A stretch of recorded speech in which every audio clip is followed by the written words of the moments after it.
ઓમ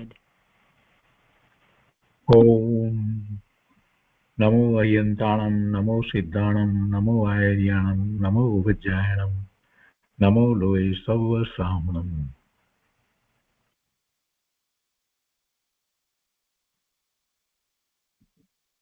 ક્રમબદ્ધ પર્યાય પૂજ્ય ગુરુદેવ કાંજી સ્વામીના ક્રમ પર્યાય ઉપરના પ્રવચનોનું સંકલન.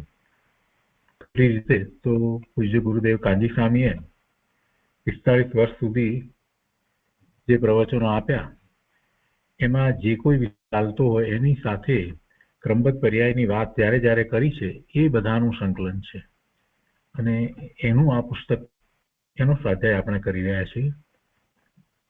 આ ક્રમબદ્ધ પર્યાય પ્રવચન પુસ્તકનો સ્વાધ્યાય આપણે કરી રહ્યા છીએ. આજે 32મો સ્વાધ્યાય છે.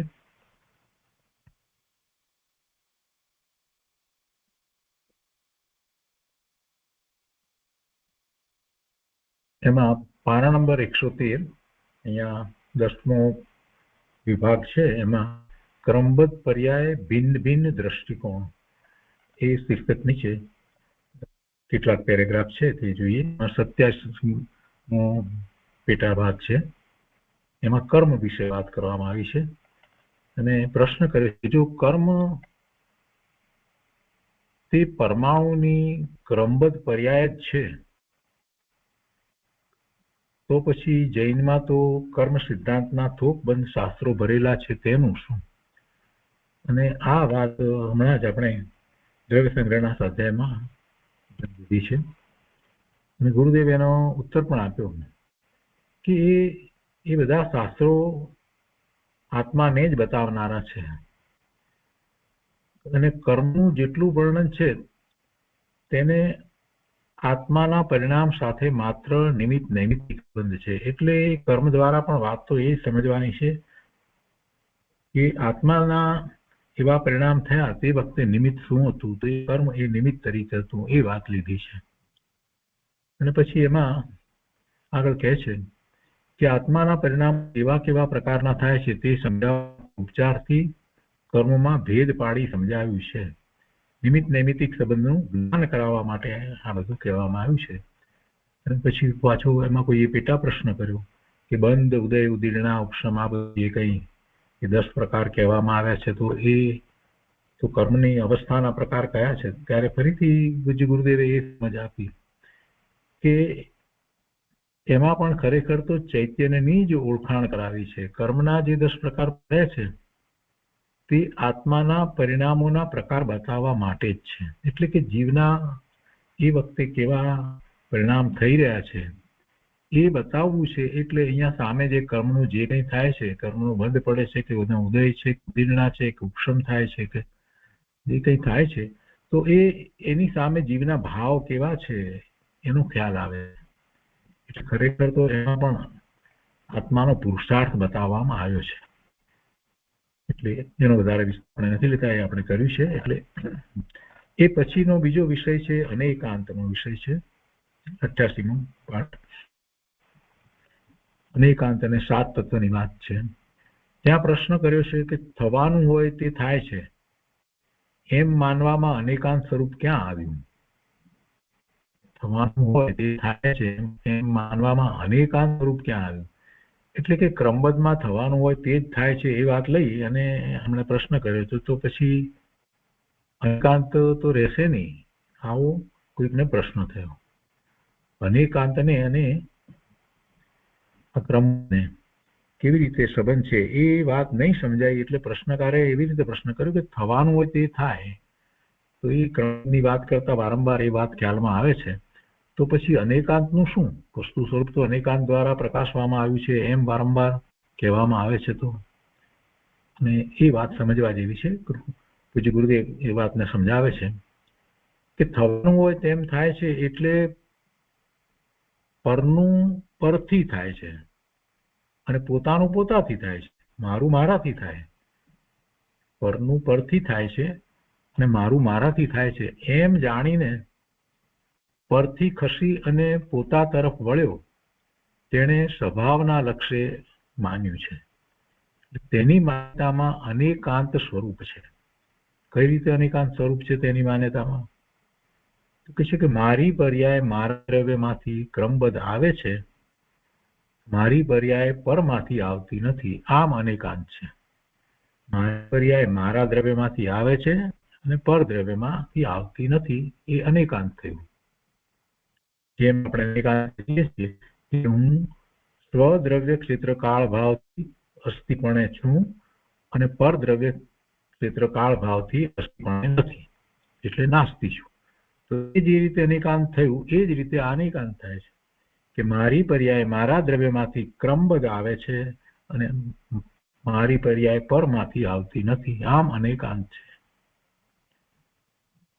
તથા બીજી વાત આગળ સમજાવે છે, પરની પર્યાય પરના દ્રવ્યમાંથી ક્રમબદ્ધ જે થવાની હોય તે થાય છે અને હું તેની પર્યાય કરતો નથી, એ રીતે અનેકાંત થયું.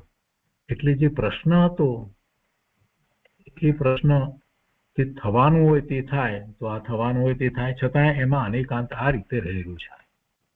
એ વાત ગુરુદેવે અહીંયા સ્પષ્ટ કરી, આમ અનેકાંત છે. અને એમ જાણી અને પોતાના દ્રવ્ય તરફ રળવું જોઈએ, પરંતુ થવાનું હોય તે થાય એમ જે એકલા પરથી માને છે, પરંતુ સ્વદ્રવ્યની પર્યાય ક્યાંથી આવે છે તેની પ્રતીત કરતો નથી, એટલે કે પરલક્ષ છોડી સ્વલક્ષ કરતો નથી, તે એકાંતવાદી છે. એને અનેકાંત નથી, એકાંતવાદી છે. ને જ્યાં એકાંત થાય ત્યાં મિથ્યાનો પ્રસંગ આવે. તો અનેકાંત આ રીતે જ્યાં જે થવાનું હોય તે થાય એની સાથે આ રીતે ગુરુદેવે સમજાવ્યું. અને એ દ્વારા પોતે બોધપાઠ તો એ લેવાનો છે કે સ્વનું દ્રવ્ય સ્વનું લક્ષ કરવાનું છે. હવે એક બીજી મહત્વની વાત છે અહીંયા, ક્રમ અક્રમ સંબંધમાં અનેકાંત અને સપ્તભંગી. તો એ સપ્તભંગીની વાત ગુરુદેવે અહીંયા બહુ સરસ રીતે એટલે આપણે લઈએ છીએ. એક વાત મને ખ્યાલમાં છે કે સપ્તભંગી કેટલાકને નહીં ખ્યાલ હોય, સપ્તભંગીનો પ્રશ્નોત્તરમાળા પણ કર્યો છે, પ્રચાર વખતે પણ કર્યો છે, અને એ પછી પણ સપ્તભંગીની વાત તો થઈ છે. છતાં બધાને સમજાય એ માટે આપણે જરા સહેજ સપ્તભંગી નું પુનરાવર્તન કરીશું અને પછી આ વાતને સમજીશું. એટલે પહેલા જેટલી વાત છે એ પહેલા લઈ લઈએ છીએ અહીંયા ગુરુદેવ જે કહી છે, પછી સપ્તભંગીની વાત જ્યાં શરૂ થાય ત્યારે પહેલા સપ્તભંગી આપણે પ્રવચન સારમાંથી લઈએ અને પછી ગુરુદેવે જે રીતે સપ્તભંગી ક્રમબદ્ધમાં ઉતારી છે એ સમજાશે. ગુરુદેવ અહીંયા કહે છે કે કોઈ એમ કહે છે કે બધી પર્યાયો છે, એમ કહેવામાં તો એકાંત થઈ જાય છે. માટે કેટલીક પર્યાયો ક્રમબદ્ધ છે અને કેટલીક અક્રમબદ્ધ છે, એમ અનેકાંત કહ્યું. આ કેટલીક ક્રમબદ્ધ છે અને કેટલીક અક્રમબદ્ધ છે એમ અનેકાંત કેવું જોઈએ? ગુરુદેવ કહે છે કે એમ કહેનાર તો મૂંઢ છે, એવું અનેકાંત થઈ શકતું નથી. એમ કહેનાર મૂંઢને એકાંત અને અનેકાંતની ખબર નથી, શું એકાંત કહેવાય અને શું અનેકાંત કહેવાય એ ખબર નથી. બધી પર્યાયો ક્રમબદ્ધ છે અને અક્રમરૂપ નથી, એવું અનેકાંત છે. બધી પર્યાયો ક્રમબદ્ધ છે, અક્રમરૂપ નથી, એવું અનેકાંત છે.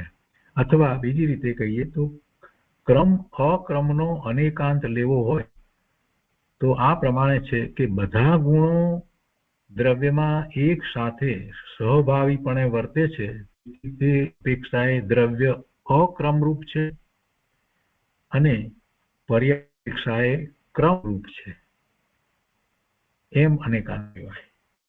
પર્યાય અપેક્ષાએ ગુણ છે અને ગુણ અપેક્ષાએ દ્રવ્ય અક્રમરૂપ છે. એ રીતે કથનચિત ક્રમરૂપ અને કથનચિત અક્રમરૂપ એવો અનેકાંત છે. દ્રવ્યને એમ કહેવાય કથનચિત ક્રમરૂપ અને કથનચિત અક્રમરૂપ.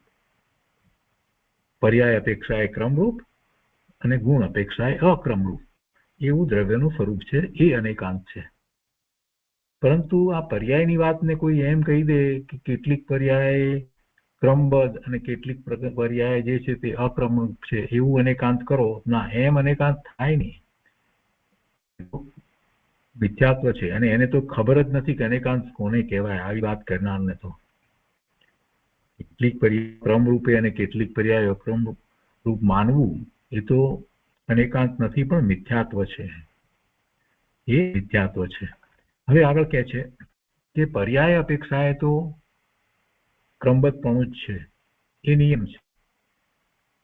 ગુણ બધા અક્રમે છે, એક સાથે છે, બધા એમાં કોઈ ક્રમ પડતો નથી. પણ પર્યાય તો ક્રમે જ છે, એક પછી એક જ થાય છે અને જે થવાની છે તે થાય છે, એટલે ક્રમબદ્ધપણું છે. એટલે પર્યાય અપેક્ષાએ તો ક્રમબદ્ધ જ છે, એ નિયમ છે. છતાં આમાં અનેકાંત અને સપ્તભંગી આવી જાય છે. અનેકાંત તો ગુરુદેવે સમજાવ્યું, પણ સપ્તભંગી પણ આની ઉપર ગુરુદેવ ઉતારે છે. સપ્તભંગી આવી જાય છે. ગુણો અપેક્ષાએ અક્રમપણું અને પર્યાયો અપેક્ષાએ ક્રમપણું, એવું અનેકાંત સ્વરૂપ છે. એ તો આ વાત હમણાં કહી એ પ્રમાણે આવી ગયું. હવે તથા વસ્તુમાં હવે સપ્તભંગીમાં કહે છે કે સ્યાત ક્રમપણું, સ્યાત અક્રમપણું, સ્યાત ક્રમ અક્રમપણું, સ્યાત અવ્યક્તવ્યપણું, સ્યાત ક્રમ અવ્યક્તવ્યપણું, સ્યાત અક્રમ અવ્યક્તપણું, સ્યાત ક્રમ અક્રમ અવ્યક્તવ્યપણું. એ પ્રમાણે ક્રમ અક્રમ શબ્દમાં સપ્તભંગી પણ ઉતરે છે. એનાથી વધારે સમજાવે છે. તો આ સપ્તભંગી જરાક આપણે પ્રવચન સારમાંથી જોઈએ. 115મી ગાથામાં સપ્તભંગીની વાત કરવામાં આવી છે. અહીંયા કહે છે, એ ટીકાની અંદર વાત લીધી છે. તો 7 ભંગમાં પહેલો ભંગ જે છે તે સ્યાત અસ્તિજ. સ્યાત અસ્તિજ એટલે અસ્તિત્વ પોતાનું છે. અને સ્યાત શબ્દ જ્યારે મૂકવામાં આવે તો એનો અર્થ થાય છે કથંચિત, કોઈ પ્રકારે, કોઈ અપેક્ષાએ. એટલે ત્યાં વાત બીજી રહે છે કે આ એક અપેક્ષાએ અથવા કોઈ અપેક્ષાએ કહ્યું છે, અને બીજી અપેક્ષા પણ એમાં હોઈ શકે. બીજી અપેક્ષાએ બીજું પણ છે એમ કહેવાય. દરેક દ્રવ્ય સ્વચતુષ્ટયની અપેક્ષાએ, પોતાના ચતુષ્ટયની અપેક્ષાએ, સ્વદ્રવ્ય, સ્વક્ષેત્ર, સ્વકાળ અને સ્વભાવની અપેક્ષાએ અસ્તિ છે, એટલે હોવા પણ છે. પણ એ જ વખતે એ પરદ્રવ્ય, પરક્ષેત્ર, પરકાળ અને પરભાવની અપેક્ષાએ અસ્તિ નથી, નાસ્તિ છે. એનું હોવાપણું નથી. પોતાનું હોવાપણું પોતાના દ્રવ્ય ક્ષેત્ર કાળ ભાવથી છે, પણ પરના દ્રવ્ય ક્ષેત્ર કાળ ભાવથી પોતાનું અસ્તિત્વ નથી. એટલે એમાં એક શબ્દ મૂકવામાં આવે કથંચિત, એટલે કોઈ અપેક્ષાએ એમ કહેવાય કે પોતાનું અસ્તિત્વ છે. કેમ કે બીજી અપેક્ષાએ જોઈએ તો પોતાનું અસ્તિત્વ નથી. એટલે ત્યાં એકાંત નથી કર્યું કે પોતાનું અસ્તિત્વ જ છે એમ નથી કર્યું, પણ પોતાનું અસ્તિત્વ કોઈ અપેક્ષાએ કહેવામાં આવ્યું. તો એમાં પોતાના ચતુષ્ટય અપેક્ષાએ અસ્તિપણું છે, પણ પરના ચતુષ્ટયની અપેક્ષાએ નાસ્તિપણું પણ છે. એટલે બંને અપેક્ષાઓ એમાં લાગુ પડે છે. એટલે એકાંત નથી કરવો અને અનેકાંત બતાવવું છે. ત્યારે કોઈ પણ વાતને અનેકાંતથી સમજાવવી હોય અને એમાં બીજી અપેક્ષા બાકી રહેશે, ત્યારે જે પહેલી અપેક્ષા જે કંઈ કહેવામાં આવે એની આગળ એક શબ્દ મૂકી દેવાય કે કોઈ અપેક્ષાએ આમ છે. એટલે પછી બીજી અપેક્ષા શું છે એ બાકી રહે જ છે. એટલે એકાંત નથી થતો. તો એ માટે એક શબ્દ મુકાય છે કથંચિત, એટલે કે સ્યાત. સ્યાત એટલે કોઈ અપેક્ષાએ. તો આ વાત મૂળ વાત છે, બેઝિક વાત છે. એટલે અહીંયા પણ આગળ કહે છે કે શુદ્ધ જીવનું સ્વચતુષ્ટય આ પ્રમાણે છે. શુદ્ધ ગુણ પર્યાયોના આધારભૂત સ્વ શુદ્ધ આત્મદ્રવ્ય તે દ્રવ્ય છે. લોકાકાશ પ્રમાણ શુદ્ધ અસંખ્ય પ્રદેશો તે ક્ષેત્ર છે. શુદ્ધ પર્યાય રૂપે પરિણત વર્તમાન સમય તે કાળ છે, અને શુદ્ધ ચૈતન્ય તે એનો ભાવ છે. તો એ અપેક્ષાએ એનું હોવાપણું છે એમ કહેવામાં આવ્યું. એટલે અહીંયા જે વાત કરી સ્યાત અસ્તિ જ, તો સ્યાત પછી જ લગાડીએ છતાં પણ એકાંત થતું નથી, કેમ કે પાછી રહે છે. તો અહીંયા જે અપેક્ષા છે એ સાથે કહેવામાં આવી છે કે સ્યાત અસ્તિ જ એટલે સ્વરૂપની અપેક્ષાએ. સ્વરૂપની અપેક્ષાએ એનું અસ્તિત્વ છે.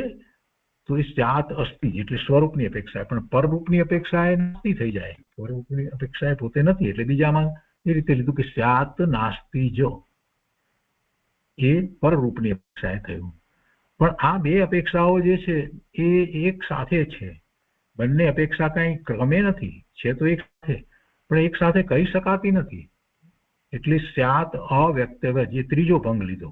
ત્રીજા ભંગમાં એમ કહેવાય છે કે સ્યાત અવ્યક્તવ્ય, એટલે બધી અપેક્ષા સાથે પણ છતાં એ કઈ એક સાથે કહી શકાતી નથી. છે એક સાથે. જે વખતે જીવનું અસ્તિત્વ છે પોતાથી, એ જ વખતે પરથી એનું અસ્તિત્વ નથી, એ જ વખતે છે. પણ બધી અપેક્ષા આપણે બોલીએ, કહીએ, લખીએ તો પછી એ ક્રમમાં જ આવે છે. સ્વરૂપ તો એવું જ છે કે બધું સાથે છે છતાં પણ કહેવાતું નથી. એટલે શું કહેવાય? એને માટે અવક્તવ્ય.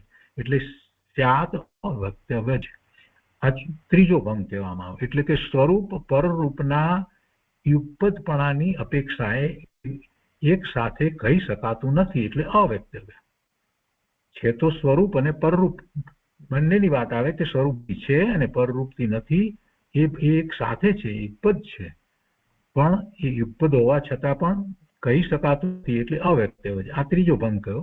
ચોથો ભંગ એ પછીથી કહે છે કે સ્યાત અસ્તિ નાસ્તિ, એટલે ક્રમમાં કહી શકાય છે. સ્યાત અસ્તિ નાસ્તિ એટલે સ્વરૂપ પરરૂપના ક્રમની અપેક્ષાએ એ કહી શકાય છે, એટલે એ ક્રમમાં કહેવાય છે. અને એ ચોથો ભંગ કયો. અને ત્યાર પછી પાંચમો ભંગ છે. એમાં તો પછી આમ જોવા જઈએ તો મુખ્ય તો આ ચાર ભંગ જ છે, પણ પછી પાંચમો, છઠ્ઠો અને સાતમો ત્રણ ભંગ જે છે એમાં તો બે ભંગ સાથે લેવામાં આવે છે. જેમ કે પહેલો અને ત્રીજો, અને પછી બીજો અને ત્રીજો, અને પછી ચોથો અને ત્રીજો, એને સાથે કરીએ ભંગ એ રીતે છે. એટલે પાંચમા ભંગની અંદર જે પહેલા ભંગમાં સ્યાત અસ્તિ જ હતું, તો એની સાથે ત્રીજો ભંગ જોડ્યો અવ્યક્તવ્ય, એટલે સ્યાત અસ્તિ અવ્યક્તવ્ય, એટલે કે સ્વરૂપની અને પછી સ્વરૂપ પરરૂપના યુક્તપણાની અપેક્ષાએ સ્યાત અસ્તિ અવ્યક્તવ્ય એમ ભંગ થાય. એ રીતે છઠ્ઠો ભંગ જે છે એમાં બીજો અને ત્રીજો સાથે જોડતા સ્યાત નાસ્તિ અવ્યક્તવ્ય, સ્યાત નાસ્તિ અવ્યક્તવ્ય છે.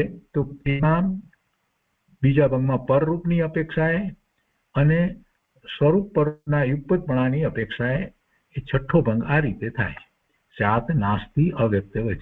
અને પછી આ જે ચોથો ભંગ છે સ્યાત અસ્તિ નાસ્તિ, એને ત્રીજા સાથે જોડીએ ત્યારે પછી સાતમો ભંગ આ રીતે થાય છે, સ્યાત અસ્તિ નાસ્તિ અવ્યક્તવ્ય છે. એટલે સ્વરૂપની પરરૂપની અને સ્વરૂપ પરરૂપના યુગપદપણાની અપેક્ષાએ આત્મો ભંગ. એટલે આ રીતે સાત ભંગ છે એ આપણે પહેલા સમજ્યા છીએ.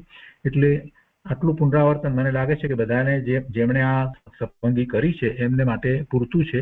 એટલે એના ઉપરથી બધું યાદ આવી જશે. હવે આ સપ્તભંગીને ક્રમબદ્ધની અંદર ગુરુદેવ જે ઉતારી છે એ મહત્વનું છે, આપણે તો એ કરવાનું છે. એટલે આ પુનરાવર્તન ઉપરથી જેમણે સપ્તભંગી કરી છે અને જેમને નથી કરી એમને પણ થોડો ખ્યાલ તો આવશે. તો ગુરુદેવે હવે સપ્તભંગીમાં જે આ વાત કરી છે, પહેલું લીધું છે ને અહીંયા સ્યાત ક્રમપણું, એ કઈ રીતે છે, સાતે સાત વસ્તુને આપણે હવે અહીંયા આગળ સમજીએ છીએ કે સ્યાત ક્રમપણું. બીજું લીધું સ્યાત અક્રમપણું, ત્રીજું લીધું છે સ્યાત ક્રમ અક્રમપણું, ચોથું સ્યાત અવ્યક્તવ્યપણું. હવે ત્યાં જે ત્રીજું અવ્યક્તવ્યપણું હતું એને અહીંયા ચોથા તરીકે લીધું છે. પાંચમું સ્યાત ક્રમ અવ્યક્તવ્યપણું, છઠ્ઠું સ્યાત અક્રમ અવ્યક્તવ્યપણું, અને સાતમું સ્યાત ક્રમ અક્રમ અવ્યક્તવ્યપણું.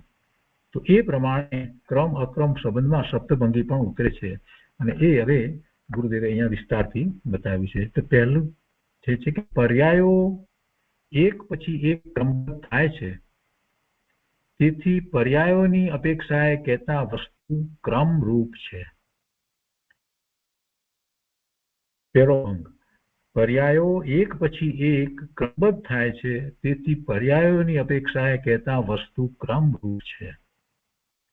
બીજો ભંગ, ગુણો બધા એક સાથે સહભાવી છે, તેથી ગુણોની અપેક્ષાએ કહેતા વસ્તુ અક્રમરૂપ છે, ક્રમરૂપ નથી. પહેલા ભંગમાં ક્રમરૂપ છે, ક્રમરૂપ અસ્તિ ક્રમરૂપ કહ્યું ને, સ્યાત ક્રમપણું, અને બીજાની અંદર સ્યાત અક્રમપણું. તો અક્રમપણું આ રીતે બીજા ભંગમાં આવે, ગુણો બધા એક સાથે સહભાગી છે તેથી ગુણોની અપેક્ષાએ કહેતા વસ્તુ અક્રમરૂપ છે. આ બીજો ભંગ થયો. ત્રીજા ભાગમાં અહીંયા કહે છે કે પર્યાયો તથા ગુણો એ બંનેની અપેક્ષા એક સાથે લઈને કહેતા વસ્તુ ક્રમ અક્રમરૂપ છે. ગુણો અને પર્યાયો બંનેની સાથે લઈએ તો પર્યાયો તથા ગુણો બંનેની અપેક્ષાએ વસ્તુને કહીએ તો એમ કહી શકાય કે ક્રમ અક્રમરૂપ છે. અને એક સાથે એ રીતે છે છતાં કહી શકાતા નથી, એ રીતે લઈએ તો અવ્યક્તવ્ય થાય. એટલે એક સાથે બંને કહી શકાતા નથી તે અપેક્ષાએ વસ્તુ અવ્યક્તવ્ય છે. પાંચમો ભંગ. એટલે આ ચોથો ભંગ જે છે પેલા ત્યાં સપ્તભંગીમાં ત્રીજા તરીકે લીધો છે અને ત્રીજો છે એ ચોથા તરીકે. અહીંયા આગળ પાંચમા ભંગમાં કહે છે કે વસ્તુમાં ક્રમપણું અને અક્રમપણું બંને એક સાથે હોવા છતાં ક્રમરૂપ કહેતી વખતે, ક્રમરૂપ કહીએ એટલે પહેલા ભંગની વાત કરીએ, એ વખતે અક્રમપણાનું કથન બાકી રહી જાય છે, અવ્યક્તવ્ય છે. તે અપેક્ષાએ વસ્તુ ક્રમ અવ્યક્તવ્ય એમ ભંગ થયો. ફરીથી, વસ્તુમાં ક્રમપણું અને અક્રમપણું બંને એક સાથે છે. ક્રમપણું પર્યાયનું છે, અક્રમપણું ગુણનું છે. તે બંને એક સાથે હોવા છતાં ક્રમરૂપ કહેતી વખતે, ક્રમરૂપ કહીએ ત્યારે પર્યાયની વાત ચાલે છે, એટલે ક્રમરૂપ કહેતી વખતે અક્રમપણાનું કથન બાકી રહી જાય છે. તે અપેક્ષાએ વસ્તુ ક્રમ અવ્યક્તવ્ય રૂપ છે.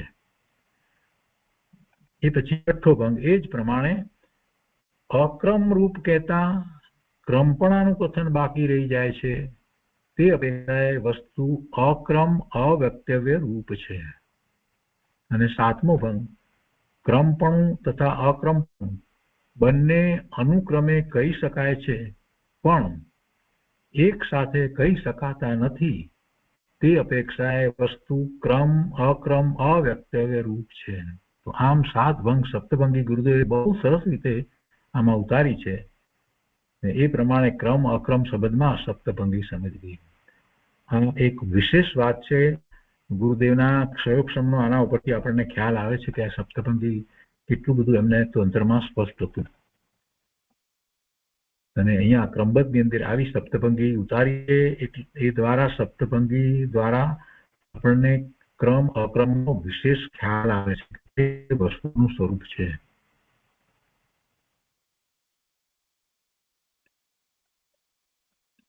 હવે એ પછી અજ્ઞાનીઓ વિરોધનો પોકાર કરે તો કરો, તેથી તેમની માન્યતા મિથ્યા થશે પણ કાંઈ વસ્તુનું સ્વરૂપ નહીં ફરે. કોઈ અજ્ઞાની કોઈ પણ રીતે માન્યતા કરે ને ગમે તે રીતે વિરોધ કરે તેથી કઈ વસ્તુનું સ્વરૂપ ફરી જવાનું નથી. આવું અહીંયા શીર્ષક આપી અને જે વાત કરવામાં આવી છે એ આપણે લઈએ છીએ કે આત્મા પોતાની ક્રમ પર્યાયપણે ઉપજતો થકો પોતાની પર્યાય સાથે અનન્ય છે, જુદો નથી, અન્ય નથી, પણ નથી. પોતાની પર્યાય સાથે આત્માને જુદાપણું નથી. આત્મા પોતાની પર્યાય સાથે અનન્ય છે અને પર સાથે અનન્ય નથી. પર સાથે તો અન્યપણું છે, જુદાપણું છે. આવો અનેકાંત છે. અનેકાંત કર્યું ને, પોતાની ક્રમબદ્ધ પર્યાય પણ ઉપજતો થકો પોતાની પર્યાય સાથે અનન્ય છે અને પર સાથે અનન્ય નથી. આવો અનેકાંત છે. જીવ પોતાની પર્યાયમાં તન્મય છે માટે તેનો કર્તા છે અને પરથી પર્યાયમાં તન્મય નથી એટલે પર સાથે પરદ્રવ્ય સાથે પર્યાયમાં તન્મય નથી માટે તેનો કરતા નથી. એટલે પરના કાર્યો એ કરતો નથી, પરનો કરતા નથી, પર સાથે તે તન્મય નથી. આવું અનેકાંત સ્વરૂપ છે. આ બે રીતે અનેકાંતની વાત કરી.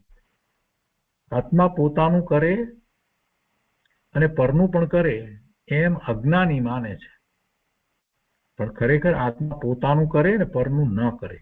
આત્મા પોતે સ્વભાવ ભાવનો કરતા થાય પણ પર ભાવનો કરતા ન થાય. પોતે પોતાને અનુભવે પણ પરને ન અનુભવે. આમ અનેકાંત સ્વરૂપ છે. પણ કોઈ એમ કે આત્મા પોતાનું પણ કરે અને પરનું પણ કરે તો એ મિથ્યાત્વ છે, એ અજ્ઞાનીની માન્યતા છે. એવું વસ્તુનું સ્વરૂપ નથી. આત્મા પોતાપણે પણ છે, પરપણે પણ છે, એ અજ્ઞાન છે. આત્મા પોતાની પર્યાય સાથે તન્મય છે અને પરની પર્યાય સાથે પણ તન્મય છે. આ બધું એ અજ્ઞાન છે. એ બધા અનેકાંત નથી. પણ અજ્ઞાની એ જાત જાતના અનેકાંત કરે છે, સ્વચ્છંદે વર્તે. તો ગુરુદેવ કહે છે કે એ અજ્ઞાની જેમ કરે તો ભલે કરે, પણ એથી કઈ વસ્તુ સ્વરૂપ બદલાઈ જવાનું નથી. જે છે તેમ જ રહેવાનું છે. સાથે પોતાનું તન્મયપણું પોતાની પર્યાય સાથે છે અને પોતાના કાર્યો કરતા છે, પણ પરના કાર્યોનો કરતા નથી. તો એમ જ છે. વસ્તુનું અનેકાંત સ્વરૂપ જ એમ પોકાર કરી રહ્યું છે કે આત્મા પોતાનું જ કરે અને પરનું 3 કાળમાં ન કરે. અજ્ઞાનીઓ વિરોધનો પોકાર કરે તો કરો. પરાધીન દ્રષ્ટિ છે ને, પરથી કાર્ય થાય, આ નિમિત્તથી કાર્ય થાય, એવી પરાધીન દ્રષ્ટિ જે છે ને, એ પરાધીન દ્રષ્ટિ આ દ્વારા ગુરુદેવ છોડાવે છે આપણને. અજ્ઞાનીઓ ભલે વિરોધ કરે, પોકાર કરે તો કરો, પણ તેથી કાંઈ વસ્તુ સ્વરૂપ ફરી જાય તેમ નથી. અને આપ્તમીમાંસાની ગાથા 110ની ટીકામાં એ વાતને આ રીતે લીધી છે. તો કહે છે કે વસ્તુ ही अपना स्वरूप अनेकांतात्मक आप दिखावे करे आदि पुकार है विरुद्ध है रे तो पुकारो किछु निरर्थक पुकारने में साध्य है नहीं. वस्तु ज पोते पोताનું સ્વરૂપ અનેકાંતાત્મક દેખાય છે. તો અમે શું કરીએ? વાદી અજ્ઞાની પુકારે છે, એ પુકારે છે કે વિરુદ્ધ છે તો ભલે પુકારો. તેમના નિરર્થક પુકારથી કંઈ સાધ્ય નથી. અજ્ઞાનીઓ વિરોધનો પોકાર કરે તેથી કંઈ વસ્તુ સ્વરૂપ ફરી જવાનું નથી. દરેક વસ્તુ પોતાના દ્રવ્ય ક્ષેત્ર કાળ ભાવરૂપ સ્વચતુષ્ટયપણે છે અને ચતુષ્ટયપણે તે નથી. આવું જ તેનું અનેકાંત સ્વરૂપ છે. અને પરના ચતુષ્ટયપણે આત્મા અભાવરૂપ છે. તો પરમાં તે શું કરે? પરના દ્રવ્યમાં આત્મા જતો નથી, પરના ક્ષેત્રમાં, પરના કાળમાં, પરના ભાવમાં આત્મા પહોંચતો નથી. એમાં એ અભાવરૂપ છે. તો પછી પરમાં એ શું કરે? પરનું કાર્ય કેવી રીતે કરે? એવી જ રીતે પર છે તે મારામાં એનો અભાવ છે.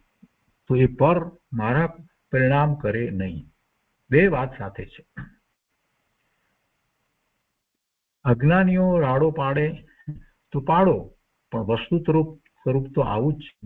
તેમાં ક્રમબદ્ધ પર્યાય વાતમાં પણ અજ્ઞાનીઓ અનેક પ્રકારે વિરુદ્ધ માને છે. તે વિરુદ્ધ માને તો માનો, તેથી તેમની માન્યતા મિથ્યા થશે. પણ વસ્તુ સ્વરૂપ તો જે છે તે જ રહેશે અને તે કાંઈ ન કરે. એ કંઈ વસ્તુ સ્વરૂપ કરવાનું નથી. પર્યાયો ક્રમે ક્રમે થાય છે અને જે થવાની છે તે જ થાય છે. પર્યાયની સ્વતંત્રતાનો વિચાર કરીએ, પર્યાયના ઉત્પાદમાં એમ કહીએ છીએ આપણે કે એના સત્કારક એના પોતાના છે. આ બધી વાતને જે આપણે નિર્ણય લઈએ છીએ તો એ વાત પણ છે, એ નિશ્ચિત છે. નાયક આત્મા એક સાથે 3 કાળ 3 લોકને સંપૂર્ણપણે જાણે અને જગતના બધા પદાર્થો ક્રમબદ્ધ પર્યાયપણે પરિણમે એવું જે વસ્તુ સ્વરૂપ છે તે કોઈથી ફેરવી શકાય તેમ નથી. ભગવાનના જ્ઞાનમાં આવેલી વાત છે. અને સર્વજ્ઞ પરમાત્મા ભવિષ્યના બધા જ પર્યાયને જ્યારે જાણે છે તો એમાં ફેરફાર થઈ જાય તો પછી સર્વજ્ઞનું જ્ઞાન ખોટું પડે. સર્વજ્ઞ રહે નહીં. આપણે એક તરફ એમ કહીએ કે સર્વજ્ઞ પરમાત્મા 3 કાળની બધી પર્યાયને, જગતના બધા પદાર્થોની, 3 લોકના બધા પદાર્થોની બધી પર્યાયને એક સાથે જાણે અને જાણે સાચું હોય તો ભવિષ્યમાં થવા વાળી બધી પર્યાય નિશ્ચિત છે એ વાત નક્કી થઈ જાય છે. નહીંતર તો પછી એ વાત રહેતી નથી. જો એ પર્યાય એ રીતે ન થાય ને બીજી રીતે થાય તો. પણ એમ નથી. સર્વજ્ઞ પરમાત્માના જ્ઞાનમાં આવે છે તે વાતનો આપણે સ્વીકાર કરતા આવ્યા છીએ, પણ આપણી મરજી પ્રમાણે કરીએ છીએ. ક્યારેક કરીએ ને ક્યારેક નથી કરતા. આપણે પ્રથમા યોગની વાત જે છે એમાં એમ સ્વીકાર કરીએ છીએ કે ઋષભદેવ ભગવાને એમ કહ્યું હતું કે આ બહાર જે મરીચી બેઠો છે, જે એ 24માં તીર્થંકર છે. એ વાત આપણે પ્રથમાન યોગમાં આવેલી વાતને આપણે માનીએ છીએ, પણ ત્યાં ક્રમબદ્ધપણું તો આવી ગયું. એ વાતને માનવી એનો અર્થ જ ક્રમબદ્ધપણું છે. એ વાત જયારે પહેલા તીર્થંકર થયા, એ પછી 24માં તીર્થંકર થયા, એની વચ્ચેનો કાળ તો કેટલો બધો લાંબો, આખો વર્ષનો કાળ વીતી ગયો. ત્યાર પછીથી એ પર્યાય એમની થઈ, અને એ 24માં તીર્થંકર તરીકે એમની એ પર્યાય એ વાત ત્યારે ઋષભદેવ ભગવાને કહી હતી. એટલે ભગવાનના જ્ઞાનમાં બધી જ પર્યાયો બધા દ્રવ્યની સ્પષ્ટ જણાય છે, માટે કહ્યું છે, એટલે આપણે એમને સર્વજ્ઞ કહીએ છીએ. એ ભગવાન કાંઈ એનું નિયમન નથી કરતા, એમ જ વસ્તુનું સ્વરૂપ છે. ક્રમબદ્ધ પરિણામ થાય છે તો થાય છે, અને જયારે મરીના ક્રમબદ્ધ પરિણામ એ રીતે થાય છે, ને ભગવાને એ કેટલા વર્ષો પહેલા જયારે વાત કરી દીધી, તો બધાના જ પરિણામો એ જ રીતે ક્રમબદ્ધ જ હોય. બધાના પરિણામ ભગવાનના જ્ઞાનમાં એમ જ આવે જ, ને એમ જ ક્રમબદ્ધ વસ્તુનું સ્વરૂપ છે. આ માનવામાં કોઈ રીતે વાંધો નથી. અને પ્રથમાન યોગની વાત કરીએ ત્યારે તો આપણે માનીએ છીએ, અને પછી પાછી જયારે એ જ વાતને આપણે એમાં ક્રમબદ્ધ લાગુ કરવા દઈએ ત્યારે પછી વિરોધ કેમ થઈ જાય છે. અને એમ લાગે છે કે પુરુષાર્થ નથી થતો, પણ એવી ક્યાં વાત છે. જે પર્યાય થશે, જે પરિણામ થશે, એ પુરુષાર્થ પૂર્વક જ થવાના છે. પાંચે સમવાય સિવાય પર્યાય પરિણામ તો થતા નથી. એટલે 5 સમવાય હશે તો એમાં પુરુષાર્થ સાથે હશે, અને ભવિતવ્ય જેને કહીએ છીએ, જે પર્યાય થવાની છે તે જ થશે, અને જે કાળે થવાની છે તે કાળ થશે. એનો સ્વભાવ છે એ પ્રમાણે જ થશે, કઈ બીજી રીતે થવાની નથી. અને એ વખતે નિમિત્ત પણ એ જ હશે. આ બધી વાત એક પાંચે સમવાયમાં તો પ્રાપ્ત થાય જ છે. તો ગુરુદેવે એ વાત અહીંયા લીધી છે, અને પછી કહે છે કે જ્ઞાની આવું વસ્તુ સ્વરૂપ જાણીને જ્ઞાયક સન્મુખ જ્ઞાન ભાવે ઉપજે છે, અને અજ્ઞાની વિપરીત માની અને મિથ્યા દ્રષ્ટિ થાય છે. તો આજનો સ્વાધ્યાય આપણે અહીંયા સુધી રાખીએ છીએ. બહુ સરસ વાત આવી, અને ખાસ તો ક્રમબદ્ધ પર્યાયની વાતને ગુરુદેવે જે રીતે સપ્તભંગીમાં ઉતારી, એ બહુ સરસ વાત છે.